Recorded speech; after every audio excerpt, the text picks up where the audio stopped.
चतुर्थ अध्याय। श्लोक 10वां। वीतराग भय क्रोधा मन्मया मामुपाश्रिताः बहवो ज्ञान तपसा पूता मदभाव मागताः।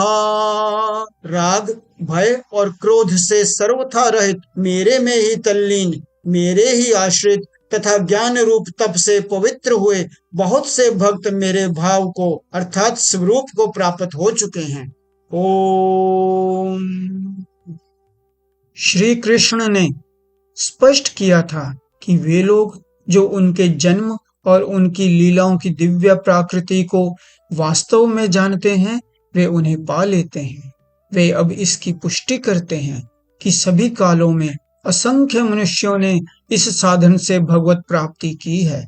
उन्होंने श्रद्धा भक्ति द्वारा अपने अंतःकरण को शुद्ध कर इस परम लक्ष्य को प्राप्त किया है। श्री अरविंद ने क्या ही सुंदर कहा है, तुम्हें अपने हृदय रूपी मंदिर को शुद्ध रखना चाहिए यदि तुम इसमें किसी दिव्य मूर्ति को रखना चाहते हैं। अब मन को कैसे शुद्ध किया जाए? आसक्ति, भय और क्रोध त्यागने से और मन को भगवान में अनुरक्त करने से अंतःकरण कैसे शुद्ध होता है? वास्तव में आसक्ति ही भय और क्रोध का कारण है।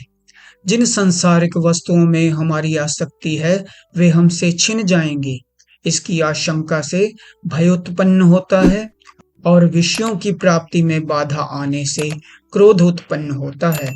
इसलिए आसक्ति ही मन के अशुद्ध होने का मुख्य कारण है।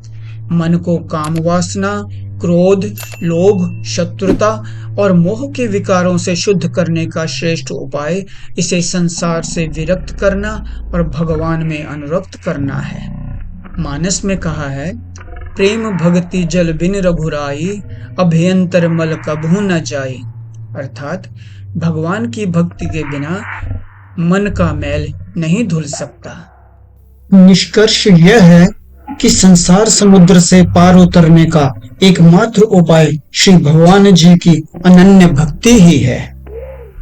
ओम।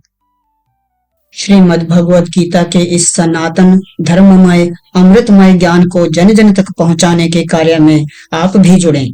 प्रतिदिन एक श्लोक सुनें, लाइक करें, सब्सक्राइब करें, शेयर करें और कमेंट्स अवश्य करें।